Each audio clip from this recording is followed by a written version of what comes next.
So, welcome to another edition of the Tourpreneur podcast. Today, I'm super excited to welcome Trish Higgins from Shenmark Capital. Trish has spent the best part of 10 years at Shenmark Capital, and Shenmark Capital is an investment fund that seeks to acquire small to medium-sized businesses and tour operators. They specifically look for tour operators that have the following characteristics: an established track record of consistent profitability. How many of us have that? High levels of recurring revenue. How many of us have that? They look for strong local and regional marketing presence and established cohesive teams of employees committed to the future.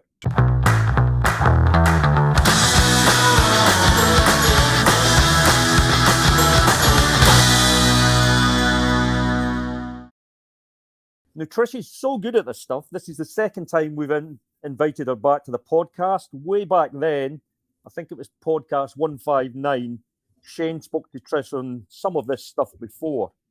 But since then, because she's a busy girl, she's been out and acquired another couple of tour operators. I believe you got a tour operator in Maine and one down in Florida. Is that correct, Trish? Yeah, that's correct. We bought a tour operator that has two boats down in Florida. And then we already had a boat tour business up in Maine, and we bought another one. So we've been busy. So you've been busy. It sounds like it for sure. I also attended Trish's workshop down in San Diego, the last Arrival event, which I thought was one of the best workshops I've ever attended at an Arrival event. So there's another compliment for you, Trish. It really was excellent content. This is a sector of our industry I'm particularly interested in, just because my own background of acquiring businesses, selling businesses, starting businesses. And as I'm often heard in the Tourpreneur community saying, if I had my time again, that's code for being old, I would buy more businesses than I would start. I was found doing startups much more challenging, much harder work than I did from acquiring an operator, then building that operator to be a better operator. But that would be just me. So today we're going to be speaking to Trish about her recent experiences of buying these couple of operators she's had. You don't just go out and buy two operators. To buy two, you have to look at lots. So I'm sure you did look at lots, Trish, and I'm sure you've got quite a few lessons for us. Absolutely. So Shenmark has it's really a family company. It's run by myself, my husband, and my brother-in-law. And we started back in 2015, not in the tourism space at all. We actually started in landscaping. And we're really just looking to buy businesses that we think we can own for the long term. We now own several businesses in different sort of sectors of the economy. But we sort of stumbled onto the tourism space through a boat tour business that was for sale, kind of just right in our backyard, that we were introduced to in 2019. And we kind of got to know the owner, got to know the operation, and said, we think people are going to be coming to Maine and going out in the water for the foreseeable future, and that it might be a good fit for the company here. And so we acquired that business about a week before COVID hit, which was not a great time to buy it. But now that that's a little bit in the rear view mirror, the COVID year was a difficult year, but in some ways we learned a lot about the business. And then we've been kind of building on the team and our offerings since then. But to buy that business, we look at so many to find, probably 100 or 1,000 to find one that fits for us. You could kind of look at a company in a lot of different ways, which is why that number is kind of a little squishy.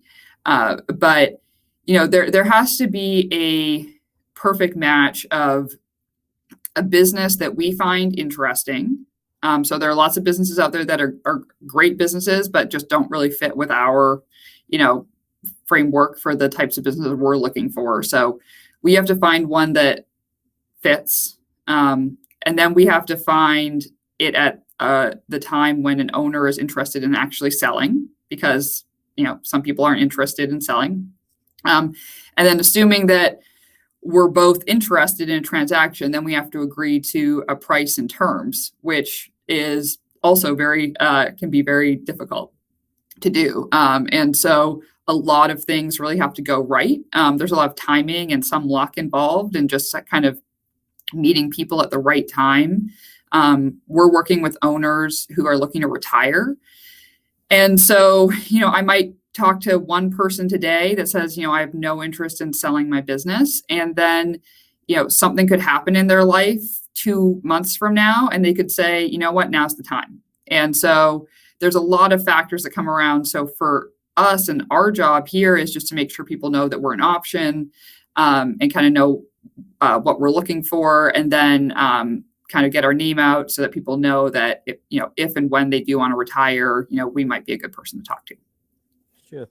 When I think back, when I was buying businesses, I had lots of systems, but the very simple system I had, which is not one I'm about to recommend, by the way, is I always looked at 3 types of businesses to buy. There was a great business, and I was never interested in great businesses to buy. 1, they would be very expensive, and 2, the upside would be quite limited because they were such a great business. And then you'd look at business, and I would class it as a good business, but you could see some upside in it, but it was a good, solid business. And if I was advising folks to buy businesses, that's the sort of business I would be advising people to buy. Get a good, solid business with some of the characteristics we mentioned earlier. Still has upside for all the effort and time you're going to put in, plus the capital you're going to get in to get the business moving. And then there was a poor businesses that I'd look at that were more or less broken. And that was my sort of business. I'm an engineer going back for years, so I like fixing broken things. Poor businesses were always attractive to me, but I would not recommend that unless you really know what you're doing, because buying a poor business means you get it cheap, but you have so much work to do to put it back on. In some ways, it's a bit like buying a startup that's so far down the line, but it's still pretty broken. So it's not one I recommend, but it's one that my personal makeup is the place I like to play. Where is it that Shenmark and yourself plays on that ladder? Yeah, quite a similar sort of framework. It's great if we can find a wonderful business, but as sort of long-term owners, and we're sort of managing our own and employees, our shareholders here. So we sort of have a responsibility not to be paying, sort of really, really high valuations for things, because we need it to kind of work for the long term. We're not looking to buy a business, grow it quickly, and then sell it to somebody else. We're looking to own it for the long term. And so typically speaking, really great businesses are too expensive for us, similar to what your experience. And sort of on the other end of the barbell, we have not in the tourism space, but certainly fallen sort of to the siren song of the cheap business that looks like it has easy things to fix. And I think that there are people who certainly do that and do it really well. It's not really how we're oriented, because it takes a lot of time and a lot of work, and you really need to go in with a plan and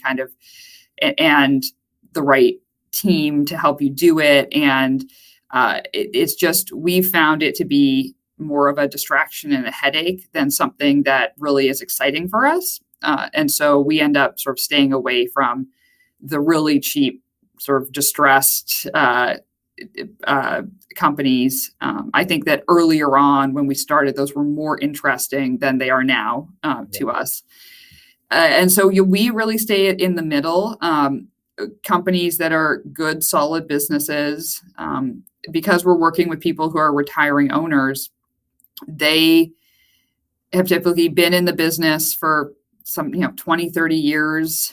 And there's often things that can be done in the business to make it better, but the owners are tired, or they know that those things could happen, but they're like, I don't want to spend the time doing that, or it's working just fine right now. Let's not sort of upset things, and or sort of I have other stuff going on in my life. I kind of have one foot out the door, or I'm just kind of keeping it run rate. And so those are the businesses that are most interesting to us, because we can kind of bring new energy into the business. And sometimes that involves sort of, this system really worked great 20 years ago when you put it in place and you did all that work to put it to sort of get it to be part of the business. But things have changed since then, and there are other systems that might, be better. So an example would be, I see a lot of businesses that do payroll by hand and have sort of manual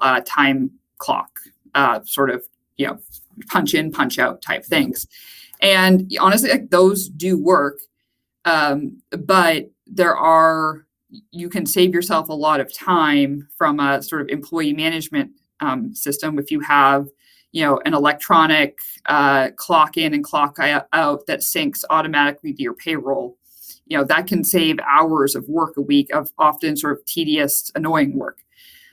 So those are the sorts of things that we look for in a business. Say, we could kind of come in and not change sort of the core of the business, but sometimes, some things like how you're tracking employee, time tracking, or how are you keeping your books, are you really using sort of all the technology that's out there? Are you using, credit card readers? Are you using tablets for food and beverage on wherever your, point of sale is? Those sorts of things that some businesses just haven't really updated in the past 10 or 20 years, and can really add, some efficiency to the company. So those are the sorts of things that we find interesting, which I'd say is that in that solid middle, good business. And I think the main thing, last thing, is that we think about it is, you just want to make sure that you're not paying an A+ price for a B business. Yeah. And so, for a B business, you pay a B price. And the hard part, kind of going back to getting a deal across the finish line, is most business owners think their business is A+ kind of regardless. Yeah. And so that's where you need to do a little work to say, this is what I think your business is worth. It might not be worth as much as you think it is. That's typically the conversation that we're having. So one of the questions, it's the first question I ask operators, and I've been asking them in the Tourpreneur group when they've posted questions about selling their business. The first question I asked is, have you prepared your business for sale? So of all the businesses you've looked at, I'm not going to say how many I found prepared for sale. Of all the businesses you looked at, how many had actually did the legwork to prepare the business for sale? I'd say less than 10%, probably. Yeah. I found this amazing. Good for buyer, bad for seller. If business is not prepared for sale, it makes the duration of the transaction or the deal stretch out much longer, and the whip hand is automatically given to the buyer because the owner hasn't put the hours in to prepare the business to sell. And it is, as I'm sure you're going to highlight, having sold my own businesses, preparing a business for sale is not a quick thing. It's quite an in-depth, protracted thing that should probably be started years ahead of the actual sale point. So you're building up all the documentation, and as you go, and it becomes a system.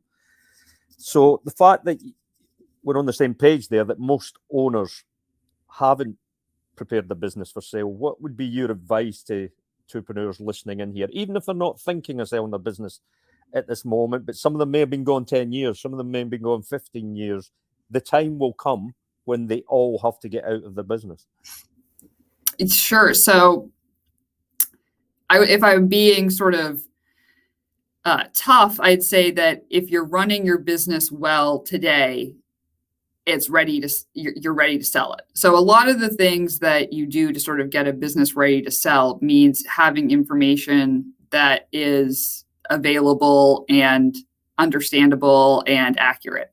And so, an example is, I looked at a a business and, their book, I couldn't really get any reliable information from their financial statements.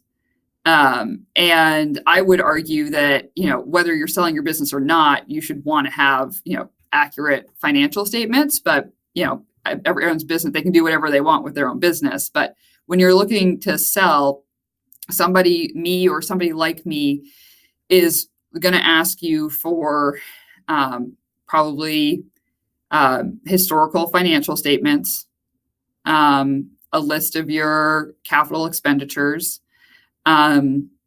which is not a huge ask, but for some people they can say, oh, well, I'll get back to you in like 2 or 3 months once I've got that already. And to me, that says, you know what, like you're really not sort of running the business as well as you probably should be if it takes you that long to kind of pull all that information together. And I get it. I mean, if you've been running your business for 20 years, the financial, like you feel in your gut how the business is doing.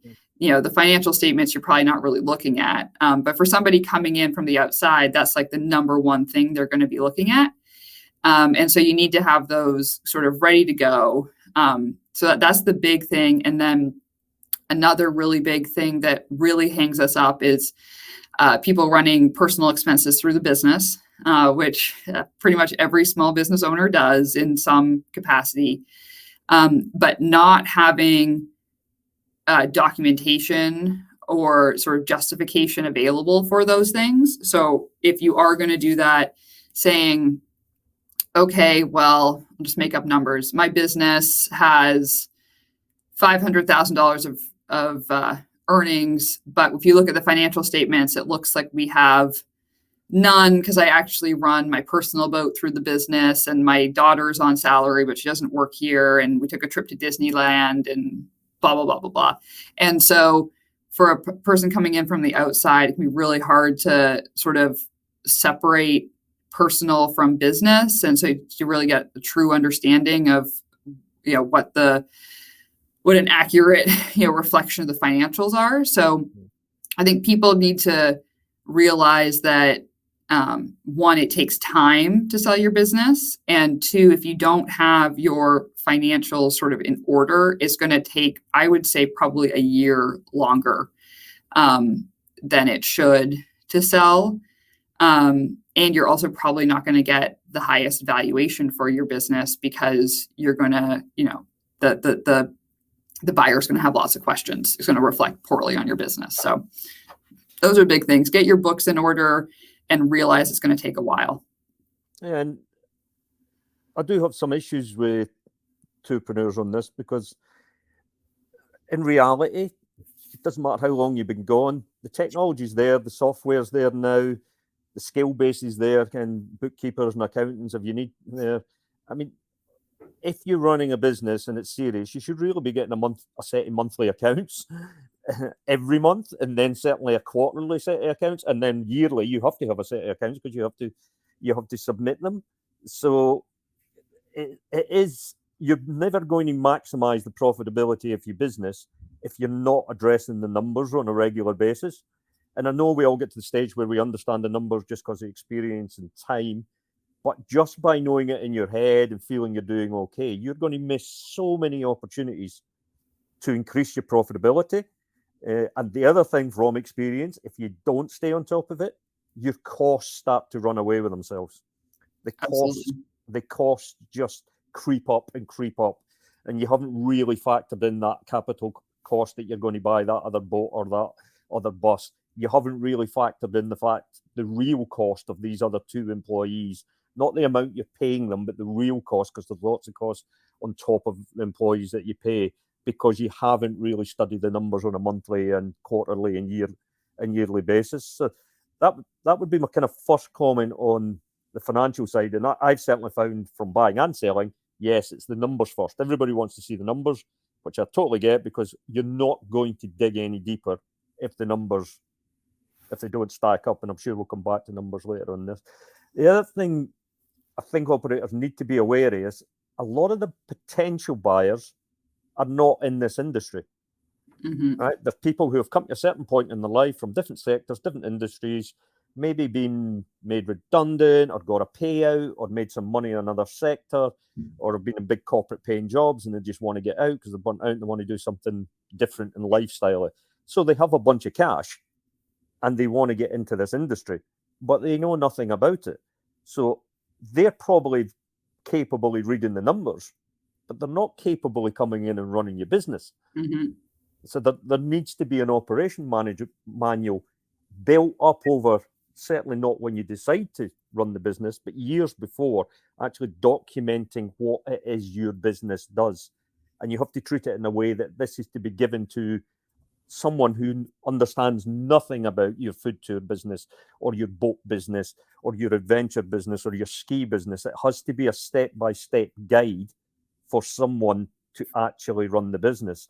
And I've yet to find operators who actually do that. I mean, this would kind of go back to you're running your business. You think, I'm not going to retire for 10 years or, maybe I'm never going to retire. But if 90% of the information about how to run your business is in your head, then you really don't have a business. You have just sort of a guy with a job. And that's a big thing that we try to distinguish about is is this an actual business or is this just one person who knows everything? And if that person goes away, there really isn't a business. And so if you're trying to sell your business, what you're selling is something that exists without you there. And even if you're staying on to help in a transition or all those sorts of things, a buyer is going to want to know, can this business survive without the owner? And I think that even if you're a small business owner who has no intention of selling, putting together, sort of basic manuals for all the processes is a good thing. Because what happens if you're in a car accident, right? Like what happens if you get sick? Something happens, one of your family members might need to step in. There might need to be, somebody come in to help run the business. And if you have been storing all the information about how everything works in your head and been doing it all yourself, then you have a problem. And so that's not just something that you take, an hour and write all down. It's something that takes time to sort of develop those sorts of things. And ideally, you're also training other people in the business how to how a lot of other things run. You're not just doing everything yourself. So an example is the first business we bought up in Maine. The owner was very involved on the business side, but he had sort of a second in command who he had been training basically like every day for the past 15, 20 years. And that individual was staying on, and that person knew a lot of stuff to do with the business that if the owner left, a new person could come in and learn from that other individual. So it's both having the manuals, but then also trying to train some of your people on how some of these things work so that if you're not there, the business can still continue to operate. Yeah.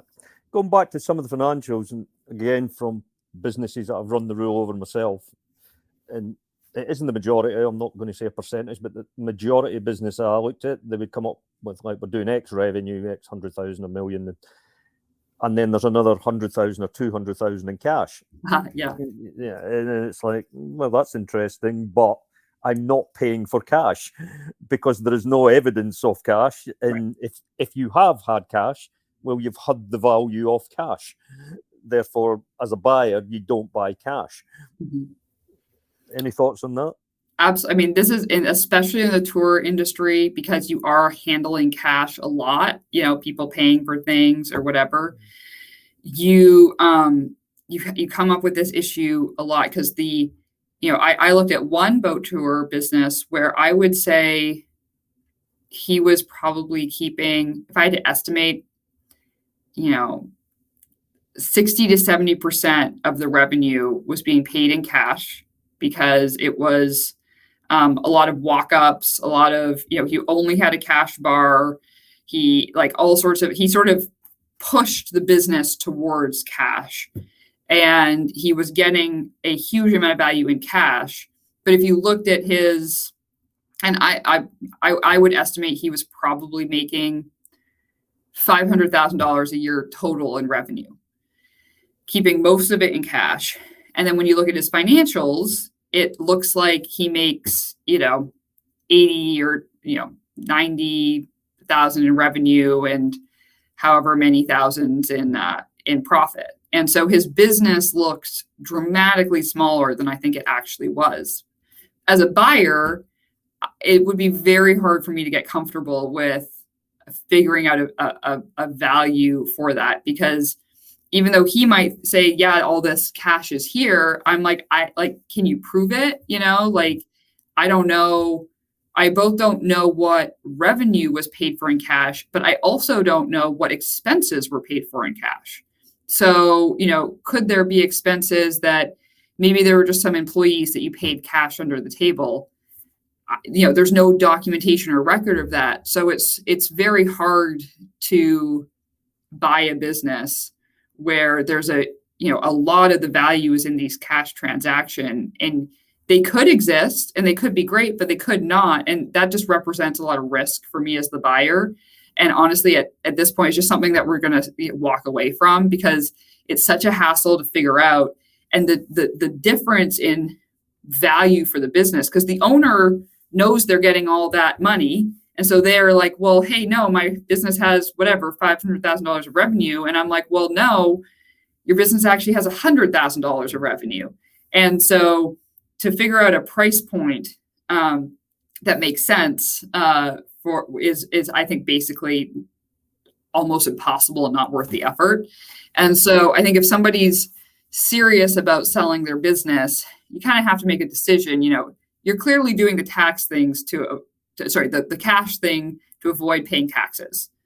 So you can't maximize your personal income through not reporting cash sales, and also maximize the value of your business in a transaction. You kind of don't get it both ways. And so I would argue that if you're actually reporting things properly, you're going to make up for it when you sell your business and you get the full value that you want.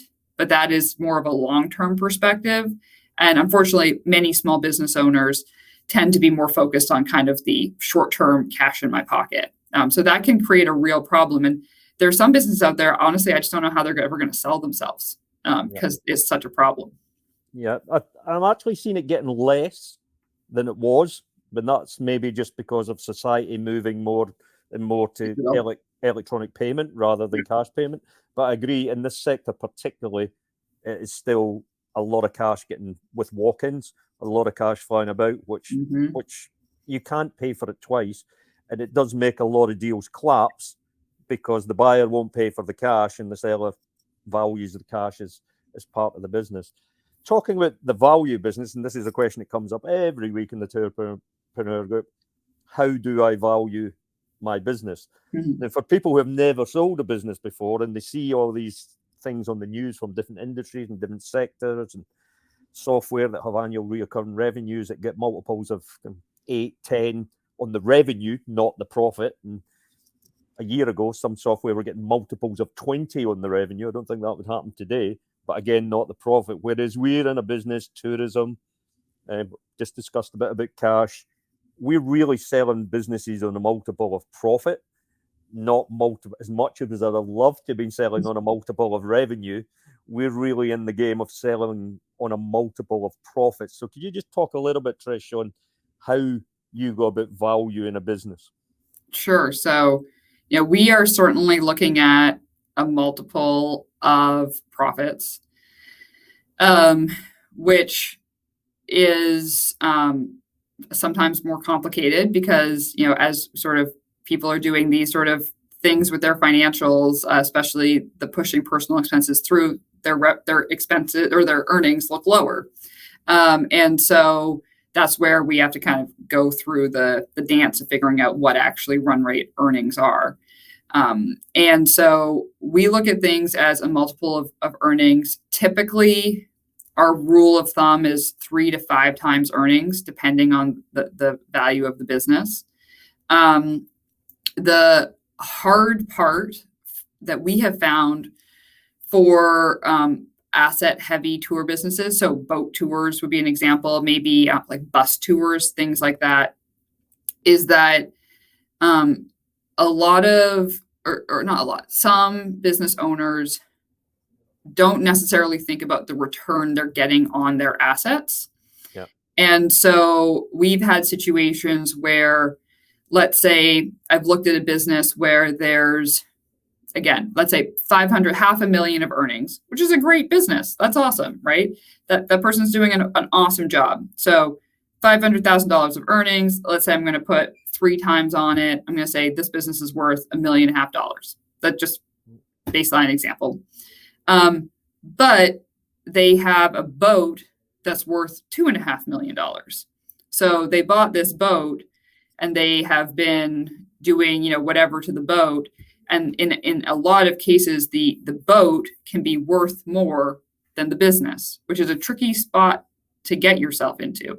Because in that situation, you may be better off financially to just see if you can sell the boat outright and shut down the business, which is sad because, I always am a fan of businesses staying, around.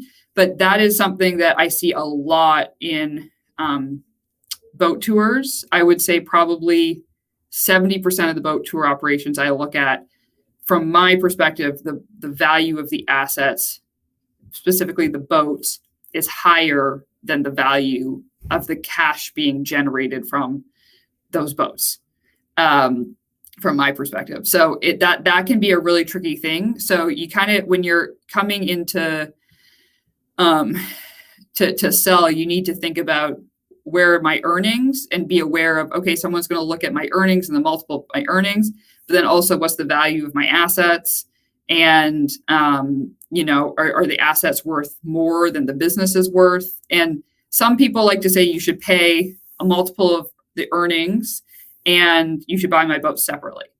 So they say like, oh, well, you should pay $1.5 million for the earnings of the business, and then you should also pay $2.5 million for my boat. And I would say that if you're using the boat to generate the earnings, the boat is the business. That would be my perspective on that. It could be a little different if there's, I'm trying to think, if there are some assets in your business that you think are worth a lot, but you're not actually using them to generate the cash flows in your business, then often the way we bridge that gap is to say, okay, well, we're just buying this one boat and the name brand and all that sort of stuff, but you've got this other stuff that isn't really used in the business. You think it's worth a lot. You should just go sell that to other people.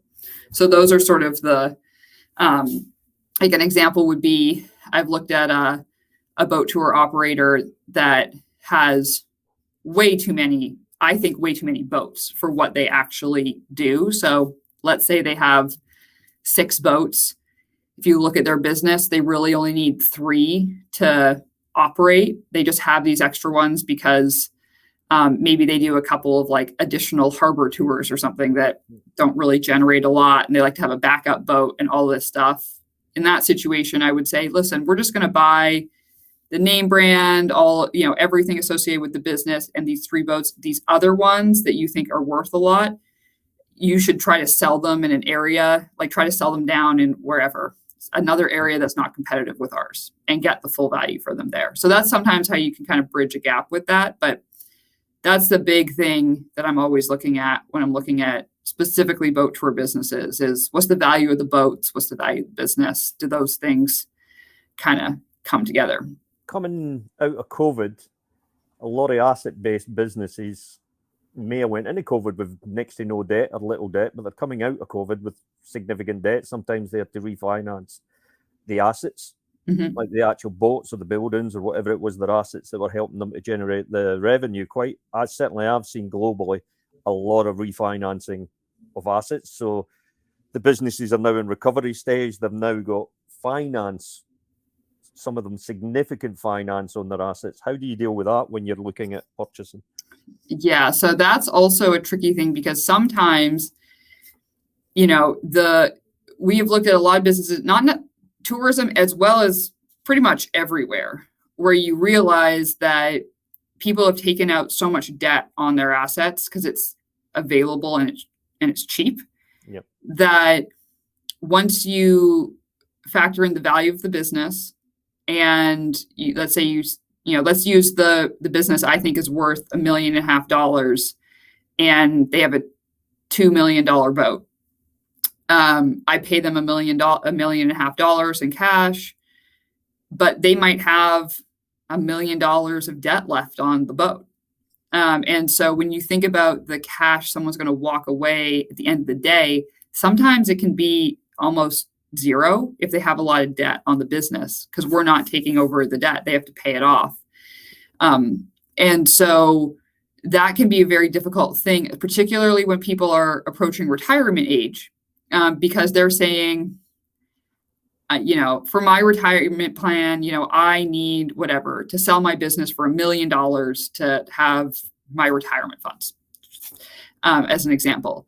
And so they say that, and so they're looking for that amount in their business. But then if they also have $1 million of debt they need to pay off, then all of a sudden they need to sell their business for $2+ million, so that they can kind of get to the net amount of their retirement nut, which sometimes that corresponds with a value that we have in mind, and sometimes it does not.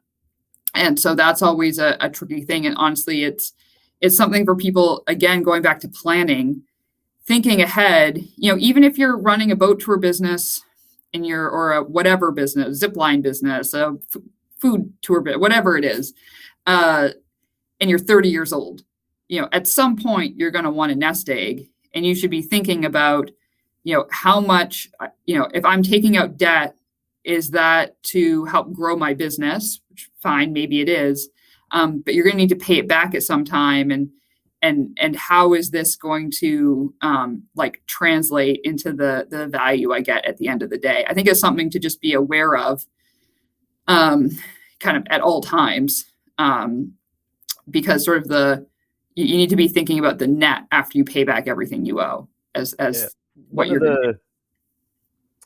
One of the things I speak to operators about, and I get it, they're so passionate about their business and they go all in, particularly if they get past the 5-year point, the 10-year point, and then it's all in. We're going for the 20, 25 years, maybe 30 years. So they're all in. Everything the business generates gets reinvested back into the business. They take some money out in wages and all the things you were talking about earlier. They may take some dividends out if it's having good years and profit. But on the whole, it's reinvest in the business, build the business to it's bigger and better.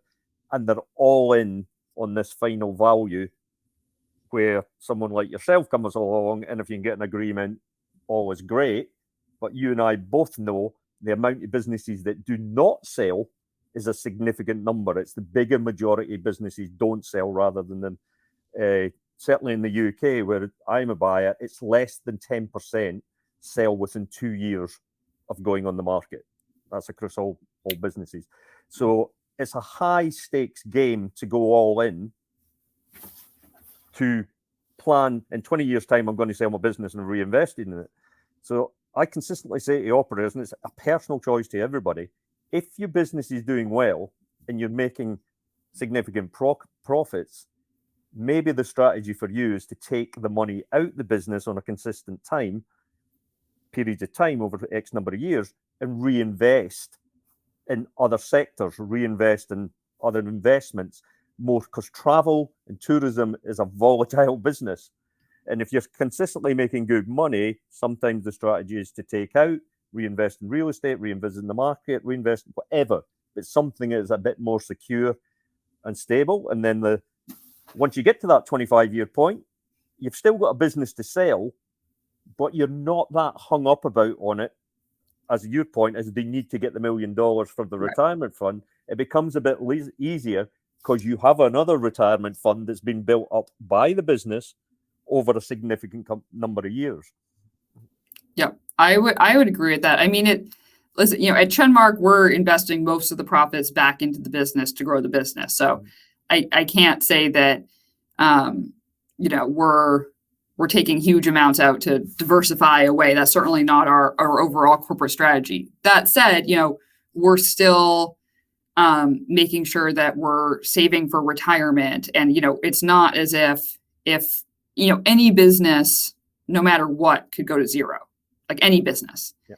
And so you need to always be thinking, okay, well, if my business went to zero, what do I have? Do I have, a little bit of a nest egg that I've been able to save up? Do I have, money in retirement accounts that's sort of building and working in the background and I'll touch in 30 years and all of those things? I think you need to balance it. And I also think if you're balancing it, you're more likely to make smarter decisions in your business because you're not feeling like the stress of, oh, well, I need to like take this risk to do this extra, maybe new risky purchase or new market or new offering to get it to where I want it to go.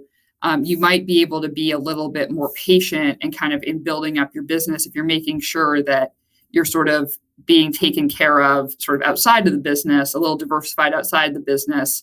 You can feel a little more patient, like not like you have to take big risks and stuff like that. So I would say like for what we do, it is, certainly a huge portion of our, net worth is still tied to our business, but we're still making sure on the side that if something were to happen there, we can, we'd be okay.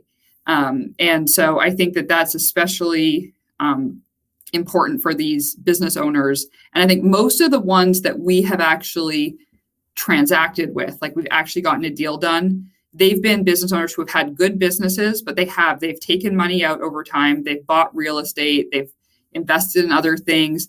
They still have a number, but it's not, I have worked with people where that number is, you can feel the stress and anxiety around having to get a certain number. Otherwise, sort of all of your retirement plans fall apart.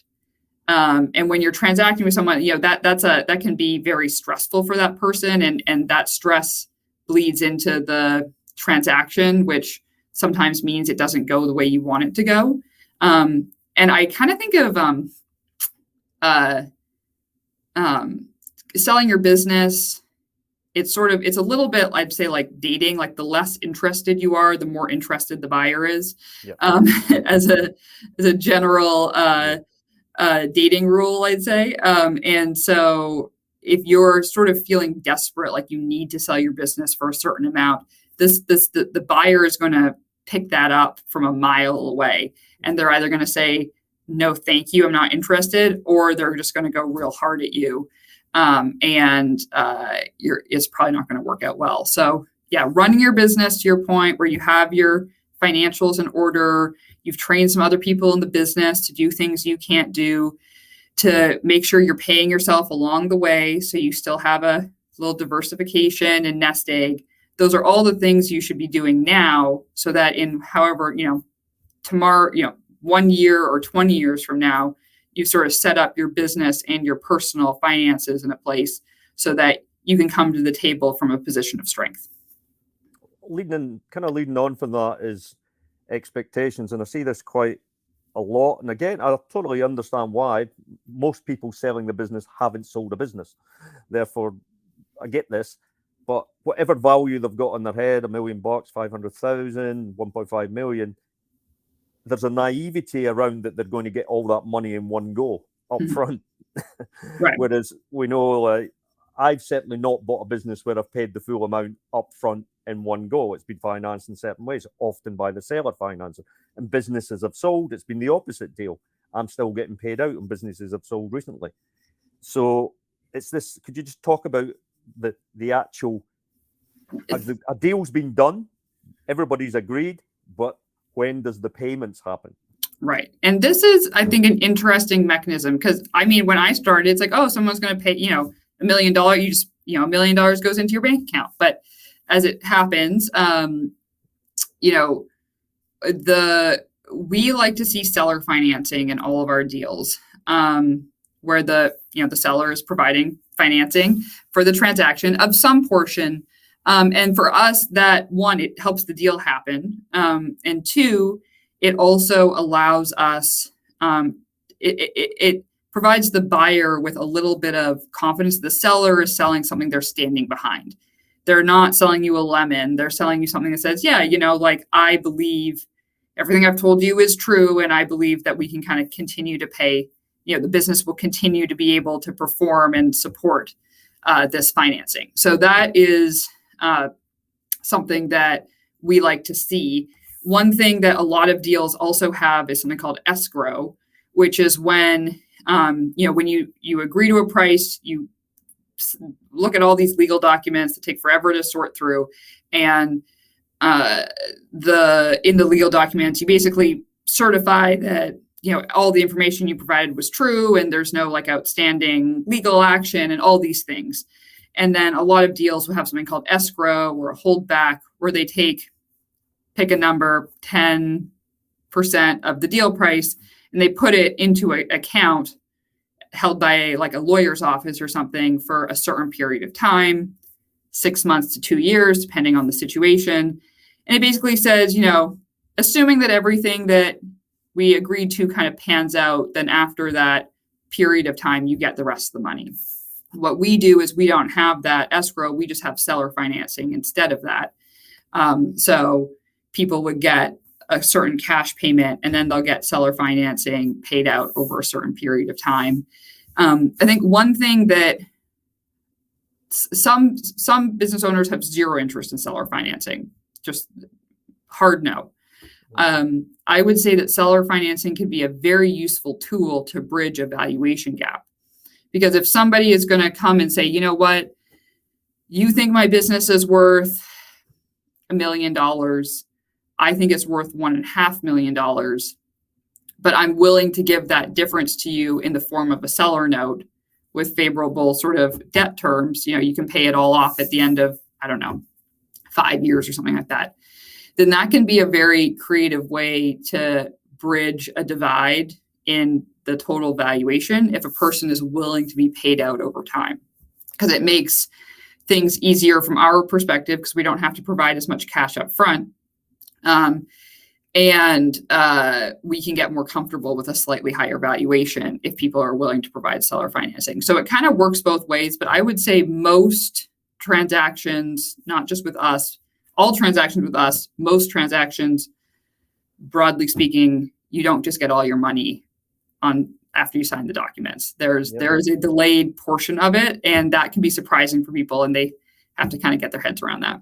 Yeah, I haven't seen it happen. I haven't seen one example of it happen. I'd like to, certainly if it was my own, but I've never seen it happen. Yeah. So Trish, I'd like to thank you yet again for coming on to the Tourpreneur podcast.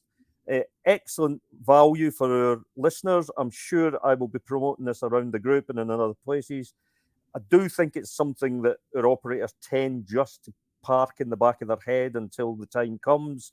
But we are certainly going to be encouraging them to pay attention to this part of the business much, much more. Because I know if they start preparing 3, 4, 5 years in advance, I know they're going to get bigger value when they actually come to sell the business. So it is certainly something that needs to be done in advance if they're going to release the value of the business. So once again, Trish, thank you very much for your time and all your knowledge. Absolutely. I'm happy to be here. If anybody has questions, we talk to a lot of people that are not the right fit for us, but just people say, this is my situation. Do you have any advice? That sort of thing. So people can reach me at Trish at Chenmark, CHENMARK.com. Always happy to chat. Okay, I'll stick your details on the bottom of the video because this will go as videos as well as podcasts. Great. Okay. Sounds good. Thanks very much, Trish. Thank you. It's a pleasure.